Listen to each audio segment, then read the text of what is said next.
Hey guys, how's it going? My name is Mark Roden. Welcome back to the channel. On today's video, we're going to be going over my top 10 American sports class muscle cars that are under $10,000. This is going to be part 2 in a multi-part series of cars, budget sports cars under $10,000, under $5,000, JDM, muscle, Euro, all different kinds of little cars for all different kinds of people, you know what I mean? So this is part 2. If you haven't watched part 1, it was top 10 JDM cars under $10,000. Go view that right now. It's on my video, it's on my channel. Sorry about that. Another thing I want to say is, just like all of my top 10 videos, this is nothing but personal opinion. There are facts in it, like the engine that the car has and the horsepower that the car can hold, and the rear-wheel drive, front-wheel drive, or all-wheel drive. But besides those 3 little facts, it's mostly just what I pick up on in the car community. That being said, though, guys, if you want a SmoothStance hoodie, I don't have one on right now. I have a Nike hoodie on. All mine are dirty, unfortunately. But if you want a SmoothStance hoodie, you guys already know. Go to www.smoothstance.com/shop, or the link will be in the description down below. Please subscribe to the channel, guys. We're trying to hit 1,000 subscribers by the end of this year, which is less than a month now. It's crazy, I know. We have 350 more subscribers to go in less than a month. It's tough, but we could do it. Also, like the video. Let's try and get to 50 likes. I've never had a video hit 50 likes. That'd be crazy to me if we could do that. And comment down below which car on the list is your. Alright, so number 10 is the Dodge Dart, coming with a 2.4 liter inline 4, making 184 horsepower, sitting on a front wheel drive platform. The 2.4 liter inline 4 that makes 184 horsepower is not turbocharged, but there is a turbocharged engine that comes with this car, but it actually makes less horsepower than a naturally aspirated 2.4 liter. So take that into consideration. American car brands are great at making muscle cars. Obviously, you got the Camaro, the Challenger, the Mustang. Beautiful cars, but when it comes to their small economy sport cars that they're trying to mimic what the Japanese brands and the Euro brands like BMW, Audi, Mercedes does, they always kind of mess it up, and the Dodge Dart is not an exception. The Dodge Dart looks a little weird, okay, let's face it. It kind of looks like an egg in a way. They did really good with the headlights and the taillights. Honestly, I love both of the headlights and the taillights on this car. I think it looks amazing, but the overall shape of the car looks just so weird. But I do know somebody that's owned one, and he says that they're an unbelievable amount of fun, so I guess don't knock it until you try it.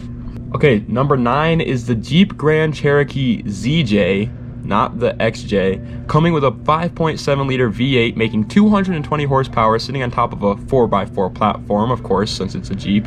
And I just want to say, I was trying to keep it only cars, but when I was thinking about American cars, I couldn't stop thinking about Jeep and how their cars are built to be bulletproof, amazing cars, and that's exactly what the Jeep Grand Cherokee ZJ is. It is bulletproof. You can take it anywhere, you can do whatever you want to it, and the car will still run and drive perfectly fine. I have a friend of mine who owns a ZJ Cherokee, and his car is at 330,000 miles right now, and he's still driving it to work every day and back with no problems whatsoever.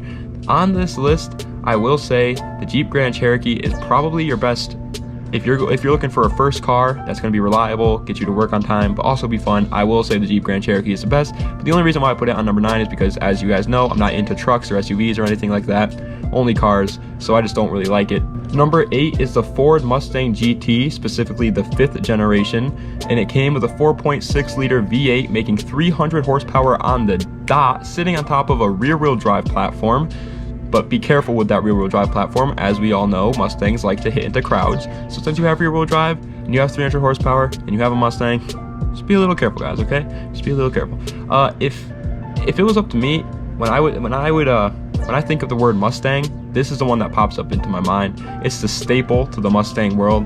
You see them everywhere, and they're driven from everybody. You see a grandma with a completely bone stock Mustang GT from this year, and you'll see a kid that's 16 years old that has 600 horsepower in his freaking Mustang. I don't understand like why so many people have this car.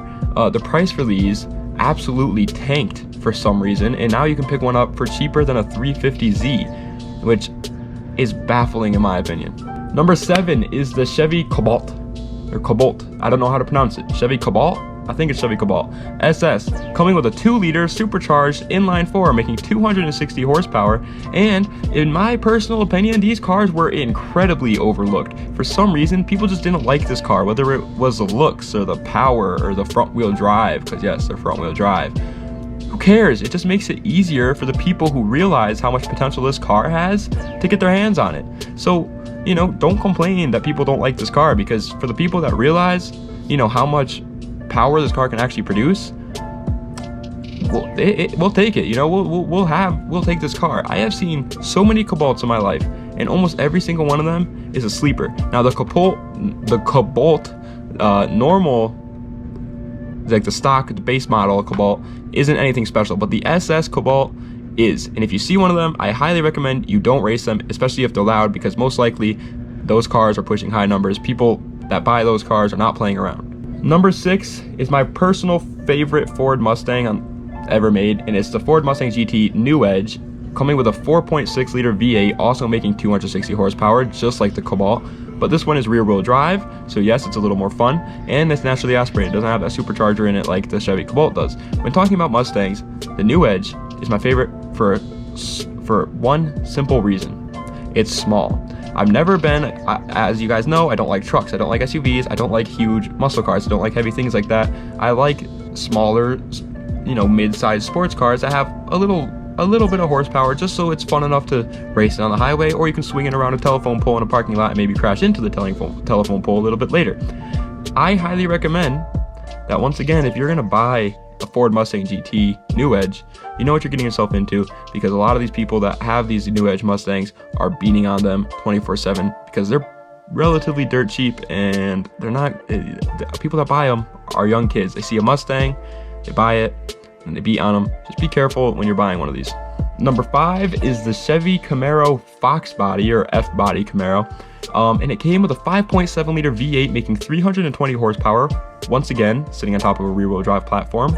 And this car is, in my personal opinion, the ugliest Camaro I have ever seen. It looks like a catfish. I'm sure you guys know, I'm sure you guys either agree with me or completely disagree with me, because there are some people out there that have a craving for this year of Camaro, but for some reason I just hate it. I can't stand the looks of this car, but that doesn't mean I'm not going to admit that it is a beast of a car. The car came with an LS1 motor, and if you guys know anything about motors and legendary motors, there's the 2JZ, which is the Japanese legendary motor. Then there's the N54, which is the BMW's legendary motor. And then for America, we got the LS1. And that's exactly what came in this Camaro. You can turn that engine into a missile, an absolute missile. I once again do not recommend racing these cars if it looks clean. Now, if you see like a beat up, like drug dealer kind of car, race it, because it's stock. Okay, you're gonna win, and you're gonna be like, yeah, I beat an LS1. Just do it. But if you see one that's nice and clean looking, has some nice wheels on there, it's loud, don't race it. You will lose. It's gonna gap you. It's got an LS1 in it, dude. Number 4 is the Ford Focus ST, coming with a 2-liter turbocharged inline-4, making 252 horsepower on top of a front-wheel drive platform. Do you guys remember what I said about the Dart and how American car brands don't know how to really make small economy sports cars look good? Well, Ford gave me a big middle finger when I said that and made this car, because this car looks amazing. It's a hatchback, it's got front-wheel drive, it's got a 2-liter turbocharged 4-cylinder. It's literally basically a Japanese little sports car, but it's made by Ford. How could you go wrong with that? Well, I'll tell you how you could go wrong with that. Apparently, these cars have a lot of issues with breaking down. They can't handle a lot of horsepower in the engine either, so just be careful. But the car is fun, okay? I see people all the time around where I live, since it's front-wheel drive, and we have winter up here, driving Focus STs or Focus RSs even, and they always look like some of the most happy people, you know? They bought one of these cars, and they're pretty much a GTI, but built in America, okay? Like, that's the best way I can put it. If you want a Volkswagen GTI, but you don't like Volkswagen problems, which I understand, by the way, then buy a Focus ST. It's pretty much the same thing. Number 3 is the Dodge Charger R/T. Guys, don't knock me if I'm wrong. I don't know the exact name to call this car, but apparently it's called the 6th gen. So you'll see I'll have videos of the car up right now, you know which one I'm talking about, but I think it's called the 6th gen. And it came with a 5.7 liter V8 making 368 horsepower, which makes this one of the highest numbers in horsepower for the list. It's actually second highest number for horsepower on this list. This car was built kind of like a little brother to the Challenger, but they're both equally as good. The Challenger, sorry about that. I love the Charger and think that it's rather overlooked because of the Challenger. And the Challenger, the only reason why people like the Challenger more than they like the Charger is because it looks cooler. The Challenger looks amazing. The Challenger has those mean little eyes in the front, and the taillights on it look sick. The Charger, on the other hand, stock base model Charger, doesn't really look like anything special, but once you start putting money into it, you start to realize it's pretty much the same exact thing as a Challenger. So where could you go wrong? And they're under $10,000. Number 2 is the big brother to the car we were just talking about. It's the Dodge Challenger, coming with the exact same motor, the 5.7 liter V8, but it made 370 horsepower rather than the 368 horsepower that the Charger made. I don't really understand where Dodge got that 2 extra horsepower from when they put it into the Challenger, but they did. And they kind of need it anyway though, because the Challenger is a little bit heavier than the Charger, so just keep that in mind as well. But the fact that you can even find one of these for under $10,000 is beyond me. It's the SXT model is the one that you can find for under $10,000. You will not find an RT and you will not find an SRT8 for under $10,000, but you will find an SXT or just a base model Challenger for under $10,000, which blew my mind. When I was looking up American sports cars and this one came up, I was like, what in the world? How is that even possible? But anyway, if you don't want to buy just a base model Challenger, which I understand, and you want to save up and buy either an RT or an SRT8, do it. Because if you save up just an extra like $4,000 and you spend 14 grand instead of the 10 grand you were going to spend, you can find one with a 6.1 liter V8 which made 425 horsepower, which is that's a good number. That's a good number. 425 horsepower is a great number. So save your money if you want all that horsepower out of the Challenger. All right, and number 1 is the Chevrolet Corvette, specifically the C5 model, and it came with a 5.7 liter V8 making 405 horsepower on top of a rear-wheel drive platform. But the only difference between this car and the Challenger, because think about it, they both came with 5.7 liter V8s, right? And they're both rear-wheel drive, they're both American. Well, this car had pop-up headlights, and that's why it's number 1 on the list. Just kidding. The reason why this is number 1 on the list is because the 5.7 liter V8 in this car, in the Corvette C5, was the almighty LS1 that we saw in the Camaro, the F-body Camaro before. Now, how they managed to squeeze an extra 85 horsepower out of this motor, don't ask me. You're gonna have to ask the engineers over at Chevy. I don't know how they did that, but they did it. And this car is even lighter than that Camaro. It looks unbelievably better. This is my favorite year of Corvette ever made, with the pop-up headlights, the 2 circular taillights in the back. Oh, it's perfect. It's a perfect Corvette. It has 2 seats. It's rear-wheel drive, of course, but it just everything about everything that the Camaro does, the Corvette just does a little bit better. And now you can find one of these legendary Corvettes for under $10,000. That's crazy to me. You probably won't find a Z06 Corvette. You might be able to, but you probably won't. But you're gonna have to go with the base model stock Corvette, but that's fine because it still came with the LS1 motor in it. This car is by far the best bang for your buck for American muscle cars out there.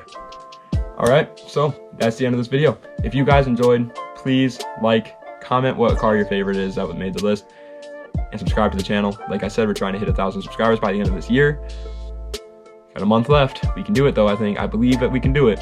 Also, if you guys enjoy these kinds of videos, let me know in the comments. Let me know that you enjoy them, because I plan on doing a lot of these videos for budget sports cars under $10,000.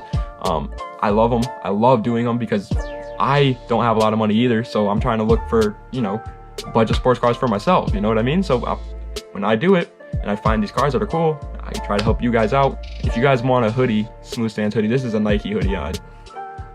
All mine are dirty, but if you want one, www.smoothstance.com/shop, or the link will be down in the description down below. With that being said, guys, das vidania. Have a good day.